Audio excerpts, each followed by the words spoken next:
Hi guys, it's Mr. B here. In today's video, what we are going to learn about is 3-digit place values. So we're going to do 3-digit numbers and we're going to be looking at what all those numbers mean. Okay, so I'm going to firstly write down a 3-digit number and show you an easy way to work out what number it is. So if I write this number down, I'm going to write this number, 3, 2 and 4. Okay, now you might look at that number and you might not be able to read it. Some of you might, which is brilliant, but I'll show you an easy way. What we know is with our place value grid, we here have got H, T and O. That's going to stand for my hundreds, tens and my ones. Okay, so anything I put in here is going to be my hundreds, anything I put in here is going to be my tens, and anything I put in there is going to be my ones.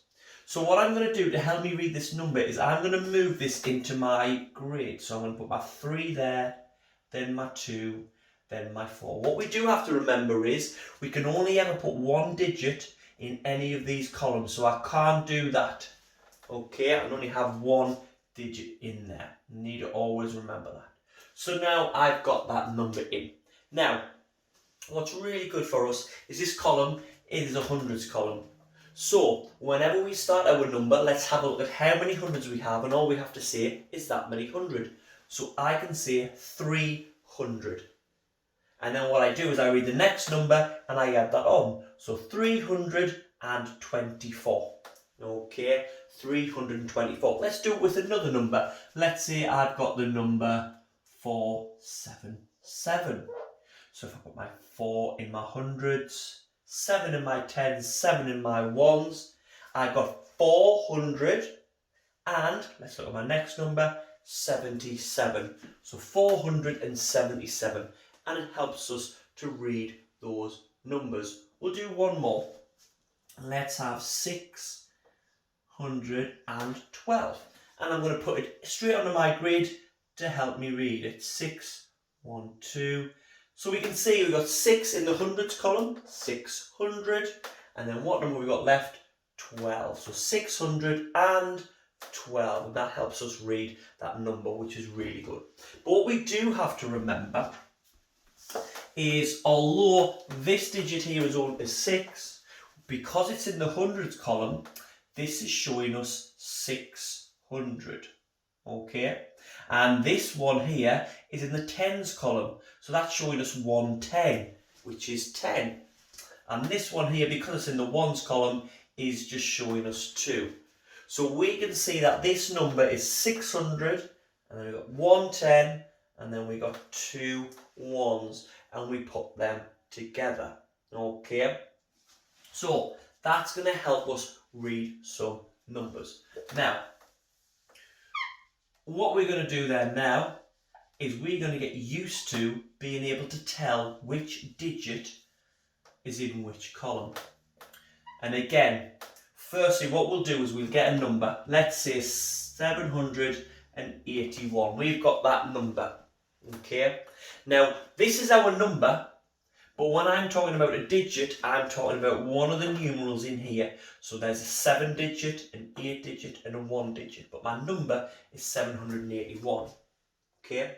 So I might say, what digit is in the tens column? Now what I can do when I'm first learning is I can put it in my place value grid, and I can look at my tens column, and I can see it's an 8. So I can say that I have got an 8 in my tens column. If I had, let's say, 233, and someone said to me, what digit is in your hundreds column?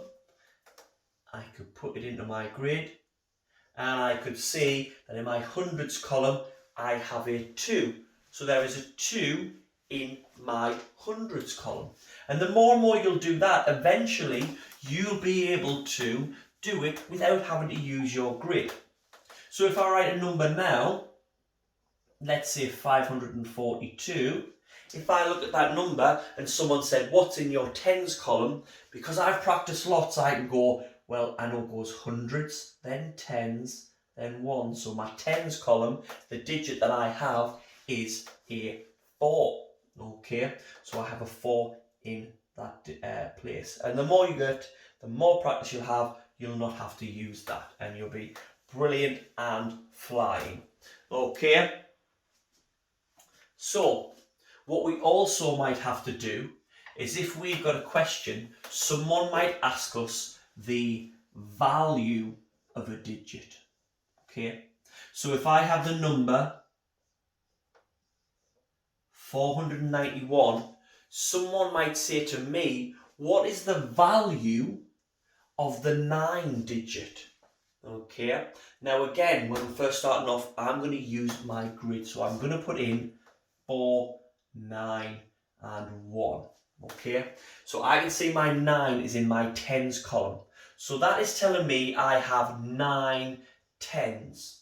Okay, now 9 tens means we're basically doing 9 times 10, which means the value of that is actually 90. Because look, if I move that 9, it's going to represent a different amount. And this is why we call it place value, because the place of the number affects its value.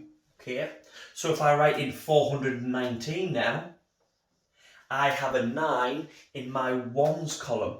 Okay, so I've got 9 ones, which is telling me that's the same as 9 times 1, which is 9. Okay, and then lastly, let's put it at the front.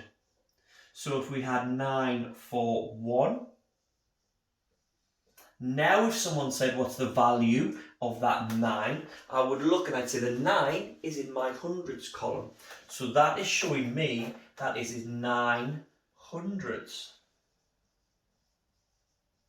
which is basically saying 9 times 100, which is 900. Okay, so depending where it is changes the value of these digits. But if you use your place value grid, you can easily work out what the different values of those numbers are. Once you've practiced the same as before, a lot of times with that grid, you will be able to look at a number, and if I ask you what the value of the 6 is, or the 2, or the 4, you won't even have to draw the grid. But you might want to double check. But the more and more you practice, you'll be able to tell straight away. So it's all down to you and how much practice you do on being able to tell the values of different numbers. That's this video done. I hope you found it helpful. If you do need any more help, you can pop them down in the comments. I'll try and answer if I can. And remember to subscribe so you'll always see when I put new videos up. Please give the video a like if it did help you, and you can find me at Mr. Biggins123 on my Facebook, my Instagram and my Twitter if you want to ask me any other questions or need any other help on any other things. Until next time, see you later.